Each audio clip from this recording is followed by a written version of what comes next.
Di dunia yang ribut, keberanian datang dari diam. Di antara suara ketakutan, ada satu sudut untuk jiwa yang ingin tenang. Sudut keberanian. Jika kata-kata ini menyentuhmu, tinggalkan jejak, like, tulis pikiranmu, komen. Karena keberanian adalah saat kamu memilih untuk tetap berdiri, walau semua ingin lari. Apakah pikiran Anda seolah terprogram untuk selalu fokus pada hal-hal negatif? Para ilmuwan menyebut ini sebagai bias negatif. Hari ini, kita akan mempelajari cara melawannya. Seperti yang pernah dikatakan David Elkins, suara yang berkata, menyerah juga bisa dilatih untuk berkata, terus maju. Dalam video ini, kita akan membahas 5 teknik untuk mengusir negativitas dari hidup Anda dan beralih ke pola pikir stoik yang proaktif. Anda tidak perlu membiarkan negativitas menang. Pikiran Anda bisa digunakan untuk tetap fokus pada apa yang bisa diubah, lalu mewujudkan perubahan itu di dunia nyata. Kita akan mulai dengan cognitive diffusion, metode ampuh untuk menciptakan jarak antara Anda dan pikiran Anda. Selanjutnya, kita akan membahas pattern interruption, teknik untuk menghentikan lingkaran pikiran negatif. Lalu, kita akan menjelaskan negative visualization dengan pendekatan modern, sebuah praktik stoik kuno yang disesuaikan untuk pikiran masa kini. Kita juga akan membahas behavioral activation, karena terkadang cara terbaik untuk mengubah pikiran adalah dengan mengubah tindakan. Terakhir, kita akan berbicara tentang mental model design, merestrukturisasi pola pikir agar bekerja untuk Anda, bukan sebaliknya. Sebelum memulai, mari jawab pertanyaan, kapan negativitas menjadi masalah?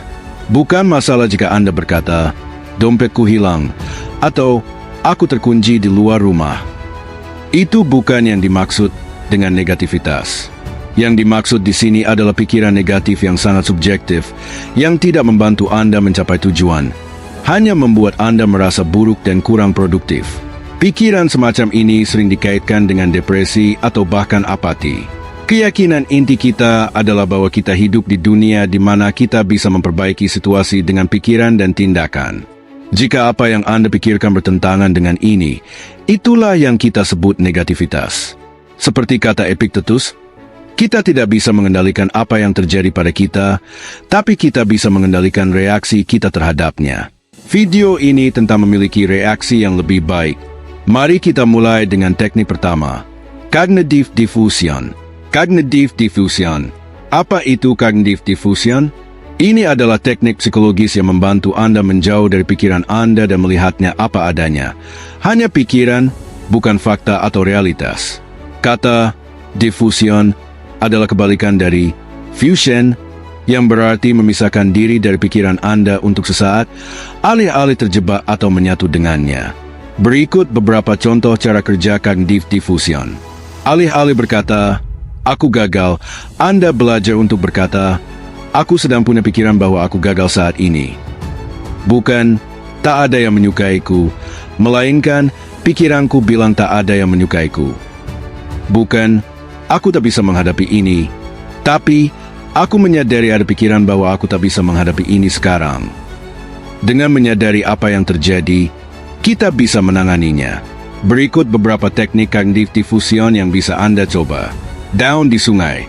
Bayangkan pikiran Anda sebagai daun yang mengambang di sungai. Anda hanya mengamati saat mereka mengalir semakin jauh, tanpa harus terlibat dengan pikiran tersebut. Ucapkan terima kasih pada pikiran. Ketika pikiran negatif muncul, katakan, terima kasih atas pikiran itu. Ini menciptakan jarak. Anda mengakui pikiran itu, mengucapkan terima kasih, dan untuk saat ini, itu cukup. Beri nama cerita. Beri label pada pola pikiran berulang, seperti, oh, ini lagi cerita, aku tidak cukup baik. Anda menyadari apa yang terjadi, memberinya nama, dan untuk sementara, Anda mengurangi cengkramannya. Ciptakan jarak fisik imajiner. Bayangkan menulis pikiran Anda di balon dan melihatnya melayang pergi.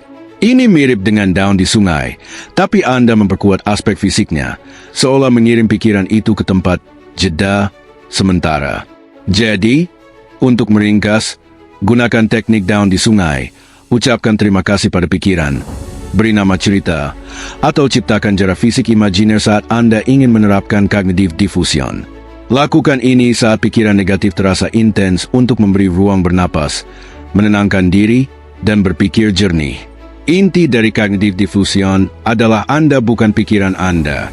Anda adalah pengamat yang bisa melihat pikiran datang dan pergi.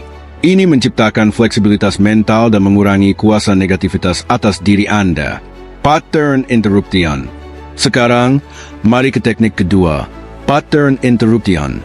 Ini adalah metode psikologis untuk membebaskan diri dari negativitas dengan mengubah kondisi mental atau fisik Anda. Ketika pikiran terjebak dalam siklus pikiran berbahaya, teknik ini seperti menekan tombol reset di otak Anda. Otak membentuk jalur yang semakin kuat dengan pengulangan. Ketika Anda terus-menerus berpikir negatif, jalur ini menjadi jalan yang sering dilalui pikiran Anda, seperti air yang mengalir ke jalur paling mudah di bukit. Ketika pola ini menguat, satu pikiran negatif memicu yang lain. Lalu, bagaimana cara keluar dari pola ini? Salah satu caranya sederhana. Gunakan splash suhu. Siram wajah Anda dengan air dingin, mandi air hangat, atau pegang es batu di tangan.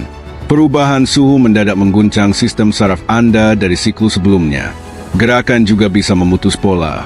Berdiri, regangkan tubuh, lompat tali, atau sekadar berjalan ke ruangan lain. Gerakan fisik adalah cara mudah untuk mengubah pola pikiran yang ada saat Anda diam.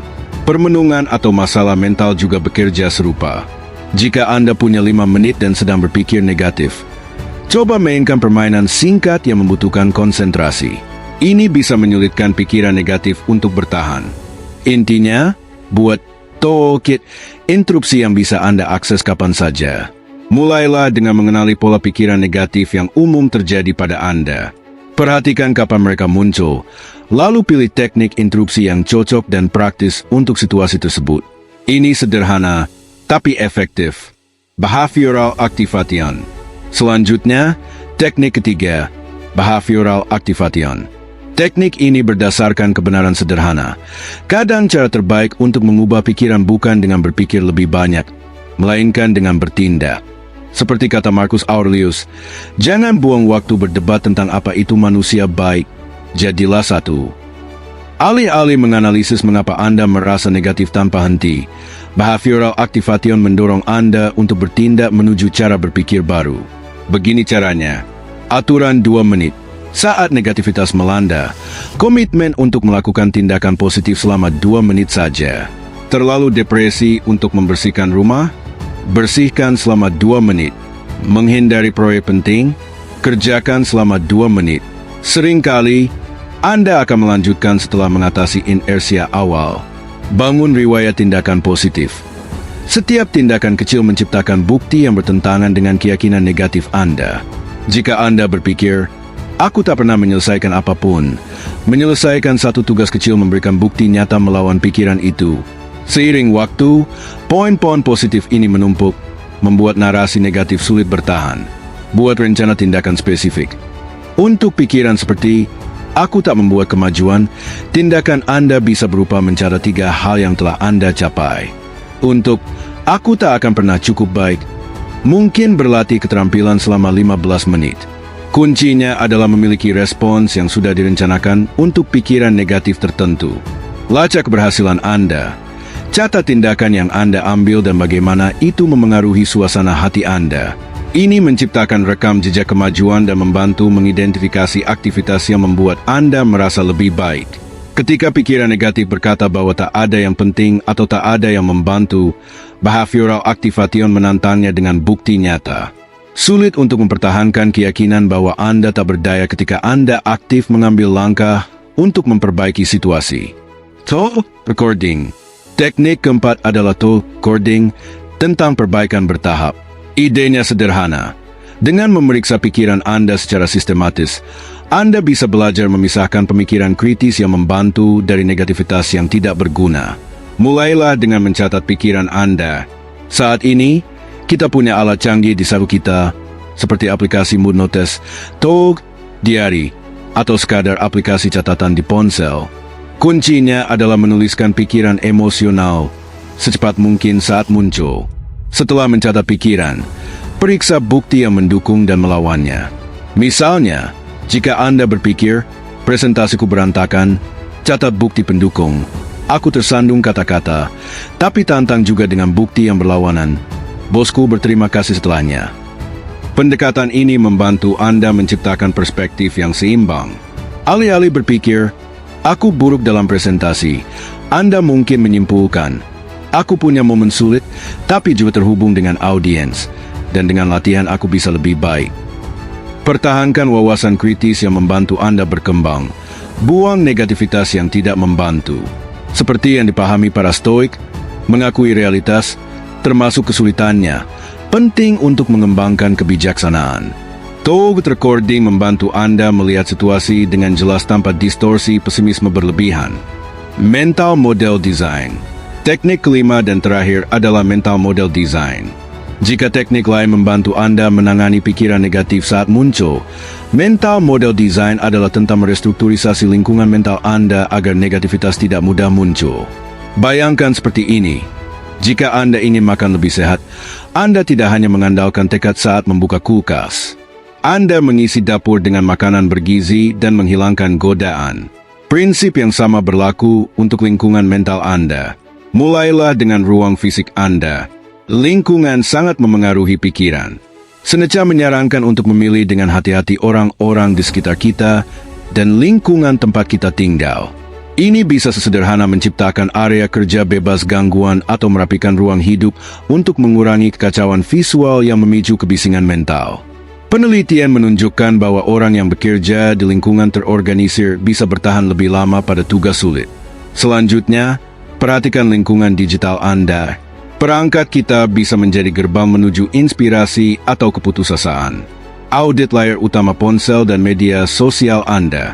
Ganti aplikasi yang memicu kecemasan dengan alat yang mendukung refleksi atau pembelajaran. Tetapkan batasan pada konsumsi berita jika itu memperkuat bias negatif Anda. Selain ruang fisik dan digital, Mental Model Design mencakup menciptakan rutinitas yang mendukung pikiran positif. Marcus Aurelius memulai hari dengan menulis jurnal untuk menetapkan niat dan mengingatkan diri pada nilai-nilainya. Anda bisa membuat rutinitas pagi yang mencakup latihan rasa syukur atau visualisasi hasil sukses, atau rutinitas malam untuk merefleksikan apa yang berjalan baik, bukan hanya yang salah. Praktik ini menciptakan jalur di pikiran Anda yang membuat berpikir positif lebih otomatis seiring waktu. Terakhir, Mental Model Design membutuhkan keberanian untuk merestrukturisasi situasi hidup Anda. Terkadang, hal terberani adalah menjauh dari lingkungan yang tidak selaras dengan nilai atau pertumbuhan Anda. Seperti kata Epictetus, manfaatkan sebaik-baiknya apa yang ada dalam kuasamu dan terima sisanya apa adanya. Dengan membentuk lingkungan secara bijaksana, Anda memudahkan versi terbaik diri Anda muncul secara alami. Kesimpulan, dalam video ini, kita telah menjelajahi 5 teknik stoik untuk mengatasi negativitas. Cognitive diffusion untuk menjauhkan diri dari pikiran yang tidak membantu. Pattern interruption untuk memutus siklus mental negatif. Behavioral activation untuk bertindak menuju cara berpikir yang lebih baik. Target recording untuk mempelajari pikiran Anda. Dan Mental Model Design untuk menciptakan lingkungan yang mendukung berpikir positif. Bias negatif memang kuat, tapi kemampuan Anda untuk membentuk ulang pikiran dan reaksi Anda juga kuat. Seperti yang dikatakan Marcus Aurelius, kebahagiaan hidupmu bergantung pada kualitas pikiranmu. Dengan menerapkan prinsip-prinsip stoik ini secara konsisten, Anda bisa mengubah hubungan Anda dengan negativitas dan membangun ketahanan di setiap aspek kehidupan. Baik Anda sedang memulai bisnis, mengubah karir, atau menghadapi tantangan lain, kami harap prinsip-prinsip ini membantu Anda menemukan jalan ke depan. Jika berkenan, tinggalkan komentar di bawah tentang perjalanan Anda dengan teknik-teknik ini dan stoikisme secara umum. Kisah Anda mungkin menjadi inspirasi bagi orang lain untuk memulai perjalanan mereka menuju kebijaksanaan stoik. Ingat, seperti Epictetus, Anda punya kekuatan untuk mengubah setiap situasi menjadi peluang untuk tumbuh. Dengan menerapkan teknik-teknik ini, setiap momen adalah kesempatan untuk memperkuat benteng batin Anda dan mengubah kegagalan masa lalu menjadi kekuatan saat ini. Jangan lupa untuk subscribe dan aktifkan notifikasi untuk video-video lain tentang mengubah tantangan hidup menjadi bahan bakar untuk pertumbuhan. Seperti kata Marcus Aurelius, tolak rasa sakitmu dan luka itu sendiri akan hilang. Anda bisa melatih pikiran untuk menaklukkan negativitas jika Anda bersedia bekerja dan berpikir dengan baik. Sampai jumpa lagi. Terus bangun kekuatan batin Anda. Satu teknik stoik pada satu waktu.